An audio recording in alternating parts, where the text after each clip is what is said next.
Dan akankah setelah ini Rans Entertainment sebagai manajemen yang menaungi Chandrika Chika akan menendang Chika dan memecatnya? Apakah Arafi di sini akan begitu saja membiarkan kasus ini? Akan ada satu hal besar yang akan dikuak di sini. Satu fakta yang mungkin selama ini hanya Chika yang tahu dan belum dibicarakan kepada semua orang.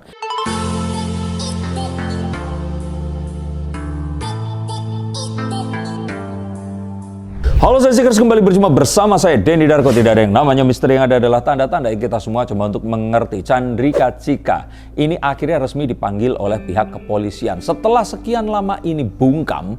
Dan akankah dia datang di sini?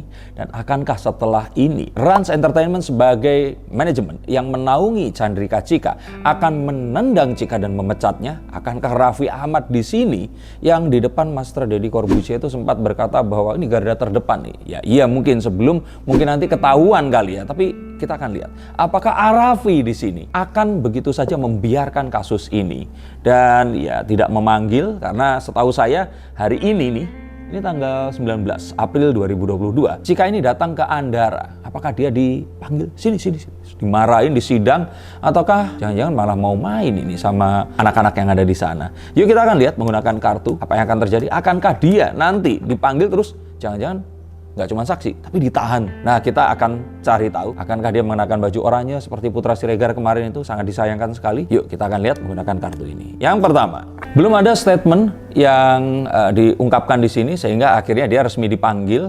Nah, mungkin saja teman-temannya sebenarnya tahu. Jadi kalau menurut saya sih sepertinya manajemen dari Rans ini sudah tahu duduk permasalahannya. Mungkin ya di sini ya. Sehingga mereka juga mungkin sedang menyiapkan kira-kira lawyernya akan siapa, akan apa yang akan dikatakan, nggak mau gegabah, kira-kira seperti itu. Tapi jelas di sini Chika ini didukung oleh pendukungnya. Tapi hatersnya ini juga nyerang semua, dan ini kayaknya nggak berimbang. Lebih banyak orang yang menyerang, dan ini semua sebenarnya adalah imbas dari kasus dia kemarin itu datang ke podcast Close the Door. Bukan datangnya yang salah ya, tapi dia di situ nyenggol-nyenggol Torik dan Fuji. Dan akhirnya jadi satu hal yang dibicarakan semua orang, kok nyambung dengan hal ini tadi. Ini kalau nggak salah terjadi sekitar awal Maret ya. Jadi sebenarnya ini adalah satu hal yang sudah lama. Saya pikir ini di awal-awal Ramadan, ternyata 1 bulan sebelum Ramadan.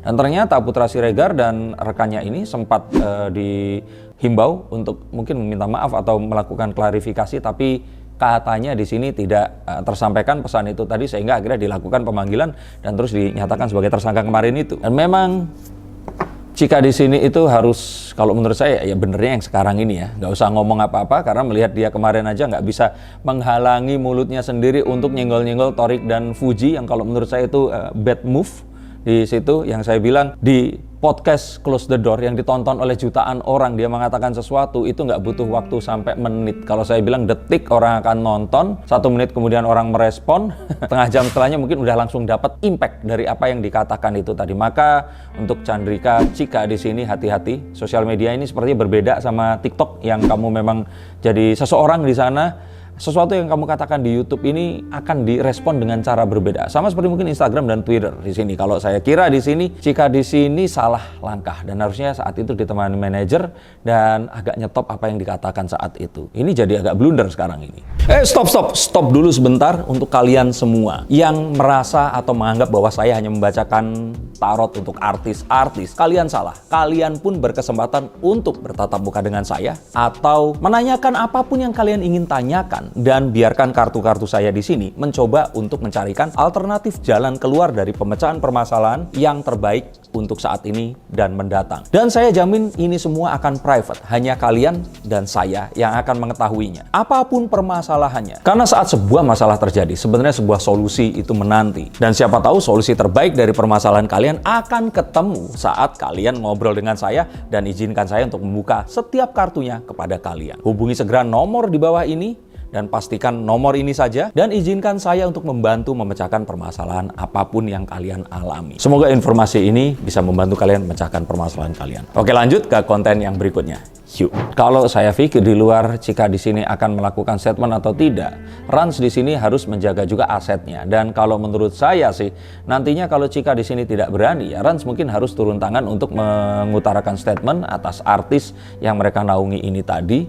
Dan mungkin juga nggak terus konyong-konyong ya, tiba-tiba ditendang dan sebagainya. Masih tetap menunggu hasil yang ada dan nanti cross informasi dari beberapa orang yang terlibat dalam insiden ini tadi. Tapi saya pikir Rans di sini tetap akan memiliki sebuah kepentingan atas aset yang mereka miliki, yaitu keikutsertaan Cika dalam manajemennya, dan sangat memperhatikan hal itu tadi. Dan mengingat bahwa Raffi Ahmad sebenarnya ini adalah seseorang yang selain multitalenta, dia ini kalau menurut saya itu juga nggak tegaan. Dia orang yang selalu iya kalau ketemu sama orang. Kenal secara pribadi, dan dia ini juga seseorang yang selalu ringan tangan mau membantu. Saya pikir bahwa mungkin acara TV itu semua acara sama dia dijabanin deh. Sampai kalau kita nonton Raffi Ahmad tuh kan dia capek tapi tetap dia berusaha untuk membuat konten yang terbaik kepada para pemirsa atau brand yang kerjasama sama dia. Kita nonton Raffi itu kadang-kadang kita lihat dia wajahnya kan capek sampai mungkin nggak cukuran dan sebagainya.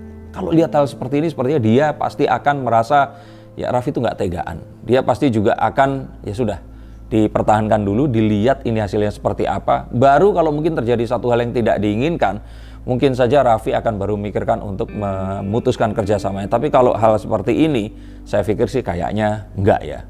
Bahkan kalau menurut saya, Raffi di sini pasti akan memberikan satu mungkin pendampingan dari lawyer atas apa yang terjadi ini tadi. Dan ya harapannya apapun yang akan terjadi ini bisa diungkap seterang mungkin, dan apa yang terjadi mungkin akan bisa diresolve sebaik mungkin. Akankah nanti kepolisian menemukan satu hal yang besar? Saya pikir sih ya, akan ada satu hal besar yang akan dikuak di sini. Satu fakta yang mungkin selama ini hanya Cika yang tahu dan belum dibicarakan kepada semua orang. Nanti setelah dia datang, polisi juga akan mungkin gelar perkara di sini, menyatakan apa yang terjadi. Dan sebenarnya sangat mengherankan kemarin kenapa kok Putra Siregar ini selama berapa hari itu ditangkap, tapi Cika ini nggak dilibatkan. Akankah atau apakah mungkin kemarin itu memang nama ini disamarkan? Kalau menurut saya sih karena ya dia diam di sini. Setelah CCTV itu tersebar, semua orang mengetahui, dan mungkin saja ya tuntutan dari masyarakat, akhirnya polisi harus melakukan pemanggilan itu. Dan nanti kalau menurut saya akan ada nama yang akan diseret lagi di sini. Satu nama yang mungkin kalau kemarin kan ditakutkan si Mas Alam ini ada hubungan dengan Cendana dan sebagainya, diduga ya seperti itu. Tapi sepertinya lebih daripada itu, ini berkaitan dengan fakta yang akan mungkin nanti akan diungkap saat Cika ini dipanggil. Karena kalau kita pikir ini pengeroyokan sederhana, ini nanti akan menguak satu hal yang lainnya lagi. Dan dari sini sepertinya sih nanti dalam kasus ini akan ada yang meminta maaf, dan kita akan lihat itu. Tapi kita belum tahu ini akan seperti apa. Semoga ya kembali lagi ini akan bisa selesai dengan damai, dan tidak ada hal yang di sini harus diselesaikan secara ya kalau sudah kandung tersangka ya tetap harus diusut ya. Tapi saya pikir harusnya ini bisa selesai dengan damai nantinya. Tapi apapun itu tadi, Cika di sini harus selalu melihat ke depan, tahu apa yang akan dilakukannya di luar ya berhubungan dengan kasus ini atau tidak. Tapi memang selama 2 minggu ke belakang ini nama Cika ini sedang mungkin kalau trending itu naik sekali. Tapi naiknya juga ternyata sangat-sangat ada yang mendukung, tapi lebih banyak juga yang meng-hate di sini. Semoga dia akan bisa ya, mengembalikan lagi kredibilitasnya ini tadi, lebih berhati-hati dalam memberikan statement, dan apapun karir kedepannya akan menjadi lebih baik lagi. Dan kalau saya bilang di sini, mungkin ada baiknya kalau memang mau klarifikasi, memberikan pernyataan, ada orang yang bisa membantu di sini, mengarahkan, mungkin tim dari lawyer atau juga dari Rans Entertainment. Dan yuk kita tunggu akan seperti apa klarifikasinya nanti dari Chandrika Cika, dan semoga udah jangan senggol-senggol Torik dan Fuji.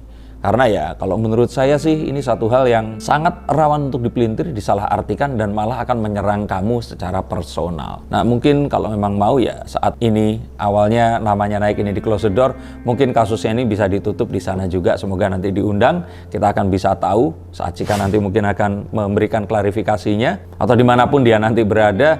Dan semoga ini semua kembali lagi selesai dengan damai dan tidak ada satu orang pun yang dirugikan dan keadilan bisa ditegakkan. Untuk kalian yang ingin dibacakan kartunya silahkan hubungi nomor di bawah ini. Terima kasih sudah menonton konten ini dan sampai jumpa di konten berikutnya. Salam.